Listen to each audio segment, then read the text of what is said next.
afternoon, and welcome to this edition of Border Report Live. My name is Rudy Mireles, and I'm your host here in Harlingen, Texas, in the Rio Grande Valley of deep South Texas. And we have got a jam-packed program for you today. Our El Paso correspondent, Julian Resendiz, is going to join us in just a few moments to talk about this California face mask ban, but he's also going to talk about a new study that has to do with Americans showing the highest rate of incarcerations when it comes to different laws that typically migrants are accused of breaking. So we're going to talk about that in just a few minutes. But first, let's take a look at some of the things making headlines across the border, starting with President Donald Trump's latest plan to overhaul the American immigration system has left some immigrant workers a little confused.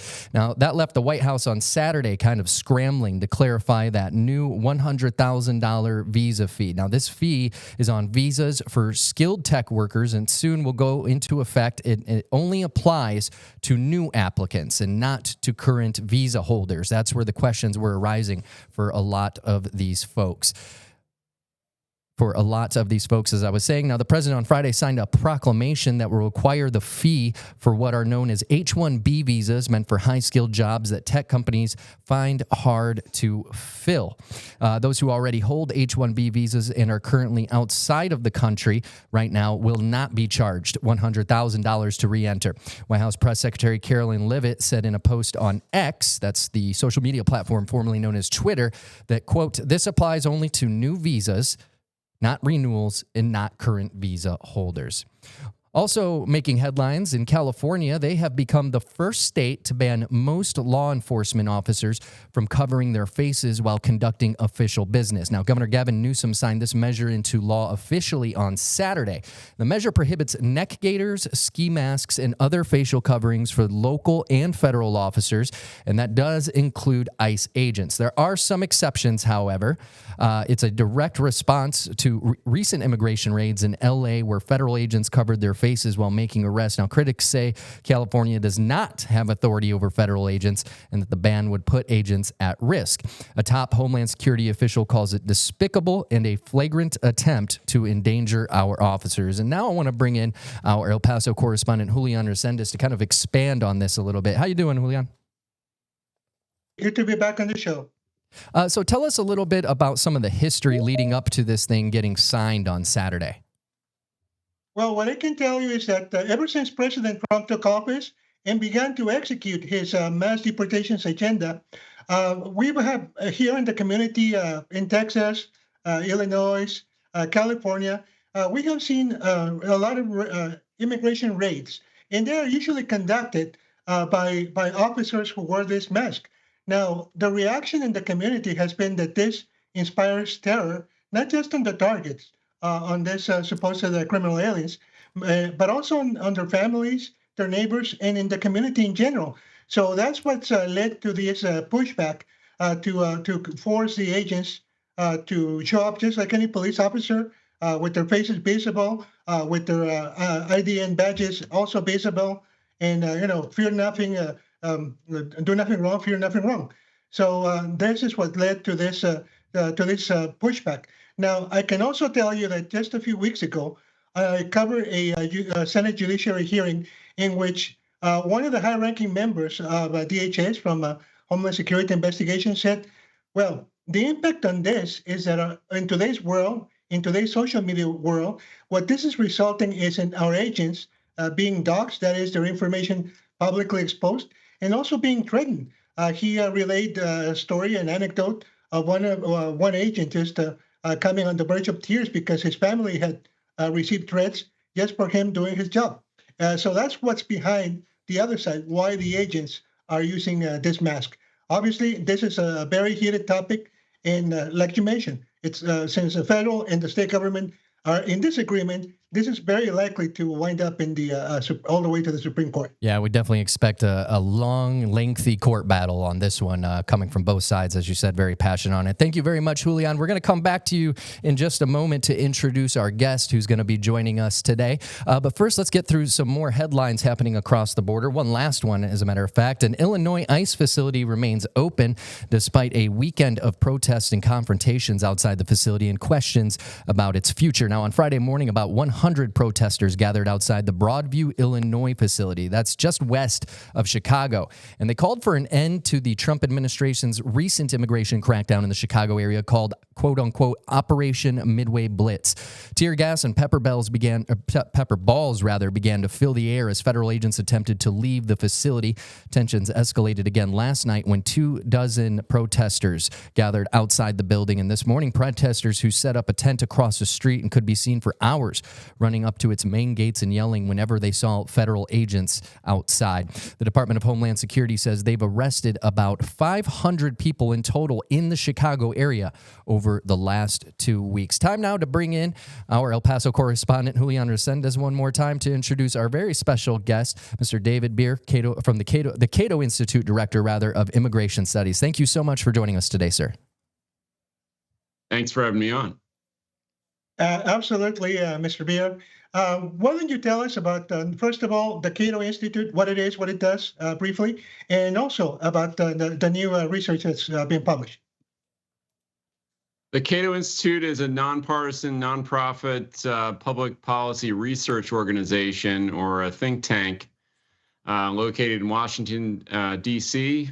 We've been publishing research on a variety of economic and social policy issues, including immigration, since the 1970s. And really our guiding principles, our research has demonstrated that the United States would be a more prosperous, more peaceful, and ultimately freer society if guided by the principles of free markets, individual liberty, limited government, and peaceful foreign policy. Now, can you tell us a little bit about the research that you guys are publicizing recently? Well, we publish a wide range of research on immigration issues, everything from border security to crime and terrorism. We've published research just recently on the effect of immigrants and immigration on the violent victimization rate in the United States, which is a paper that we published last month that looks at crime and immigrant communities from the perspective of victims. So we have a survey that surveys victims and asks them about their birthplace and their citizenship status. And that survey shows that immigrants who are obviously living around other immigrants and in immigrant communities are half as likely to be victims of violent crimes. And if you look at victimization rates by people that the immigrants already know, who are, their family members or other people in their community, people that they previously had contact with, that rate is 65% below the rate for the U.S.-born population, which is so substantial, and an indication that these places are not the violent, crime-infested hellholes that the president describes them to be. That really the immigrant community is actually making a more peaceful society here. And this research on victimization really supports the other research that we've done on the incarceration rates and the population who are in prisons. If you look at that population, it's basically the same. Immigrants are about 65% less likely to be incarcerated in jails, prisons, and detention centers than the U.S.-born population, despite the fact that many immigrants can be incarcerated solely for being an immigrant and having immigrated here illegally or in contrary to the law. So, this is just some of the types of research. We're focused on a lot of empirical research that focuses on new facts and how to really bring home the reality of immigration in the United States in the 21st century. Yes, along those lines, out here on the border, we have come up with a similar story. My colleague Sandro Sanchez recently did a substantial research on how border communities have some of the lowest crimes in the country, and there's a correlation there with the Hispanic, the immigration origins Here, a lot of our border cities, like El Paso, like Brownsville, upwards of 80% of the population is Hispanic. About 25% is immigrant. And there's a lot of family values that come over, a lot of rejection to the gun culture. And those could be some of the things involved. So yeah, we kind of coincide here on the border with what's going on nationwide. Now, I also wanted to talk to you, Mr. Bier, about the particular research of the Cato Institute regarding drug trafficking culprits and their nationality. I believe your research shows that 80% of those involved in the drug trade are U.S. citizens, not migrants or immigrants. Yeah, looking nationwide, the percentage of convicted drug traffickers who are U.S. citizens is 80%. So 4 in every 5 convicted drug traffickers in 2024 were U.S. citizens. And the main reason for that, and you can look at different regions. We look at the Southwest border. It's the same story. You look at the Caribbean. It's the same story. Doesn't really matter what part of the country you're looking at.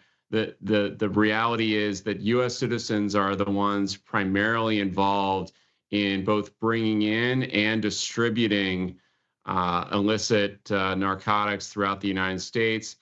And the primary reason for that is because every U.S. citizen has the right to travel in and out of the country at will. They're subject to much less scrutiny at ports of entry than foreign nationals are when they're entering the United States. And it's actually much more difficult. This is the thing that surprises, the ordinary American thinks, I'm never going to, carry a load of drugs through a place where I know the government is going to be and they're going to check it and do this types of screening. So they just think it's crazy to do that. But it's actually a lot easier to conceal fentanyl or cocaine or any of these hard drugs within your luggage than it is to sneak across the border undetected.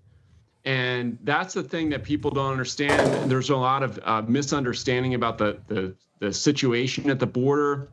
It doesn't really matter what administration you're talking about. It's always more difficult to have a human being carrying drugs across the border and try to evade detection of the Border Patrol than it is to slip it in cargo or in luggage that's being brought in legally.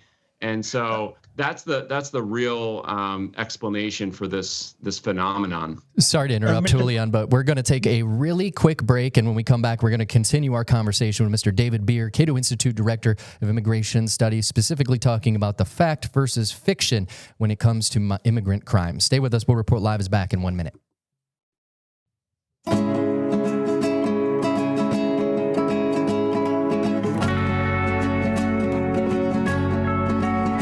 Welcome back to Border Report Live. My name is Rudy Mireles here in Harlingen, Texas, in the Rio Grande Valley of South Texas. Joining us now, El Paso correspondent Julian Resendiz and Mr. David Bier, Cato Institute Director of Immigration Studies. Mr. Bier, I just wanted to expand on your explanation that you just gave us as far as why this conversation is relevant. Right now, there's a lot of talk at the national level coming from the White House and other places, pretty much saying we're after criminal immigrants, and this is the problem that they bring. But according to your research, that's not really what the facts are saying. Yeah, absolutely. Look, we can look at this phenomenon of immigrant criminality from a lot of different perspectives. The one that I actually find the most compelling is if you just look at the characteristics of who is committing crimes in the United States.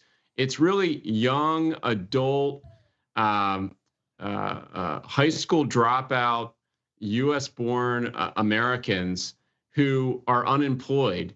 And if you look at the immigrant population and unemployed and unmarried, if you look at those characteristics and then you compare that population to the population of immigrants who are also, many of them without a high school degree, they couldn't be more different. I mean, they're twice as likely to be married. They're twice as likely to be employed. They're twice as likely to attend church every Sunday. I mean, these are the characteristics of a population that we wouldn't predict is going to go on and commit violent crimes and engage in gang violence and other things. So I think you can look at it, the statistics on the prison population are what they are.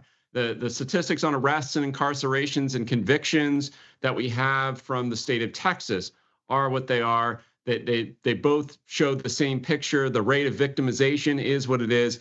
But if you just look at the population, you think this is not the population you would go and say, this is the group that's going to be causing trouble, causing problems, creating a lot of crime and societal upheaval in our cities. All right. Mr. Bier, I do have one question about the research. I think the facts and the research are pretty clear. I think we've expanded on them today. But my question is, did your research look at how does U.S. citizens got involved in the drug trade? Because the drugs are still coming from Mexico for the most part. They're coming in through the ports of entry. Because, like you said, it's really easy to just put something in your glove compartment. Let somebody put something in the under panels of the car. And what I know for a fact from covering federal agencies here on the border is that only a small percentage of the passenger vehicles get thoroughly inspected. Only about 1 or 2% get passed through the X-rays or have the agents go over the cars with dogs. In commercial traffic, it's a little bit higher, like 15 to 20%, but still, 4 out of 5 trucks are not inspected to the depth that would turn up some contraband. What can you tell me about that?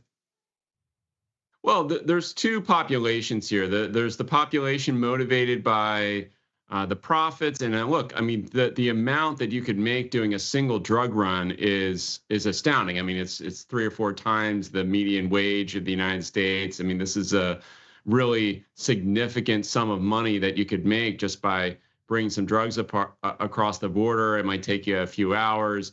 It seems easy. So there's a big financial upside for people who might not have other ways to make money. And then you have this other group of people who engage in it purely because they need the drugs themselves. There's a personal interest there. Of course, maybe they're also compensated, but it's because they have an addiction and they're willing to do anything to feed that addiction. And again, if you look at the immigrant population versus the U.S. born population, the share of immigrants who have addiction, struggles with addiction, who are using fentanyl and other opioids, it's much lower than it is on a per capita basis than the U.S. born population. So again, we wouldn't predict based on those facts that they're going to be more likely to engage in this cross-border traffic. So, I mean, that's the populations that we're dealing with. And I think you need to address your response to that reality, not to this sort of myth about, immigrants and foreigners being to blame for the drug problems in the United States. Ultimately, all these drugs are coming to feed the drug addiction of Americans. And until you address the demand for drugs, you're going to always find someone who's willing to go get the drugs to feed that market. And as we crack down on the border, as we make it more difficult to bring these drugs in, really doesn't work because of the fact that you can always make the drugs more potent. And that's what we've seen with the transition from heroin to fentanyl. Fentanyl can supply the same market with 50 fewer trips or 1/50th the amount by weight brought in. So again, you can just continue that trajectory downward and create even more potent drugs that are actually much more dangerous for Americans. Yeah, I would just add an anecdote that we reported here on the border. A few years back, I was asked by my network to, so we have a fentanyl crisis in the U.S., go find the fentanyl users. And what I found is that here on the border, comparatively speaking, the number is minimal. I think we had that year about 40 overdose deaths, half of them involving fentanyl. When we researched the topic in depth, we found the consumption and the sales problem primarily in places like Northern California, some of the suburbs in Chicago, some of the suburbs on the East Coast. And I think that goes in line with your research about where this is happening and where this is not happening. in what communities? Yeah, I mean, there's no relationship there's actually a negative relationship between drug deaths and immigration in the United States. And there's a lot of a good research out there that has looked into that relationship.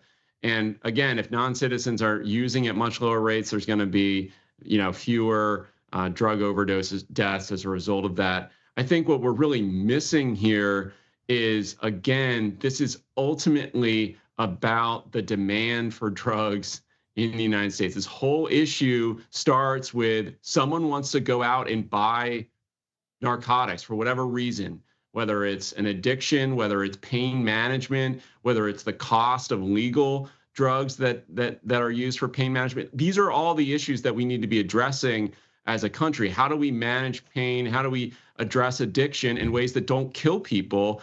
And we've just completely lost the plot on that. I mean, that conversation has just totally died down, particularly under this administration, but even under the last one. Spent the whole time talking about scanners and all the stuff at the border and more Border Patrol agents, instead of focusing on the people who are affected and the people who are dying. We need to address that population before it's too late. Super interesting research. What I tell my bosses here is that usually I have a couple of days to do research on stories. You guys probably spend months in this study, correct? Yeah, absolutely. It's a lot of data to analyze, and you really need to put in the research to contextualize it. Right. Rudy, do you have any question for our guest? Yeah, I just wanted to ask Mr. Bier, you cover so much more than just, the drug trade when it comes to immigration at the Cato Institute. And we're kind of running out of time here, but I did want to kind of ask you here, because recently we saw the Fed last week kind of talk about how the jobs numbers have come down on the latest job report revisions. And part of that is because of the ICE raids happening at different places across the country. So often we hear the right and the left give their takes on immigration, but at the Cato Institute, you're all about the free market, as you said at the beginning. What's the Cato Institute take on some of these ICE raids happening across the country? Well, it's a negative for the economy. It's going to increase costs of goods and services for Americans. Look, every person in the United States who's here to work is contributing to the livelihood of everyone else in society, whether they're, a high-skilled worker or a low-skilled worker. I mean, if you're working and producing things of value for other people, that's what the market's all about.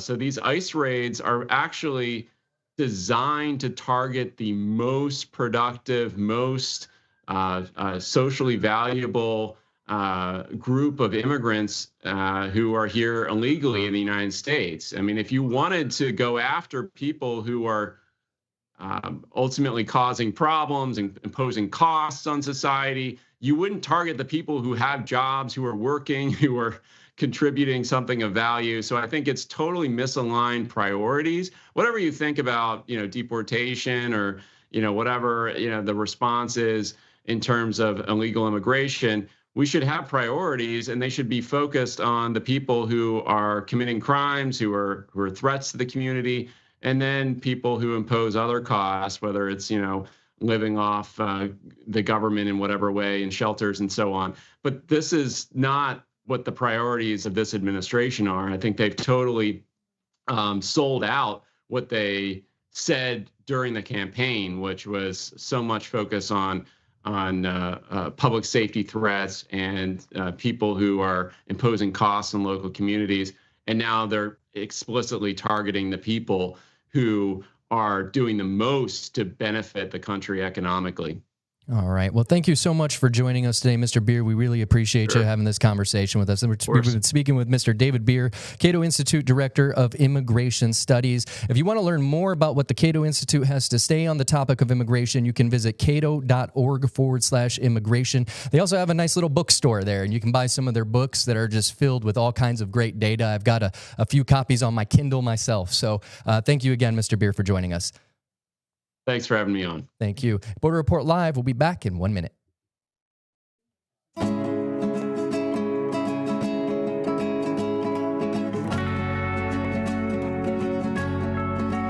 And welcome back to Border Report Live. My name is Rudy Mireles. I'm your host here in Harlingen, Texas, in the Rio Grande Valley of South Texas. We had so much more to get to today, but we just were having such a great conversation with Mr. David Bier, Cato Institute Director of Immigration Studies, on that new data that shows that U.S. citizens were 80% of all convicted drug traffickers in 2024. Like I said, Cato.org has a wealth of data and lots of information on immigration that you don't really see from the right or the left. So if you're interested in diving deeper, you can visit Cato.org for that. That's going to do it for us today. Thank you so much for watching us. My name is Rudy Mireles, your host for Julian, Sandra, and Salvador, all the way out in San Diego.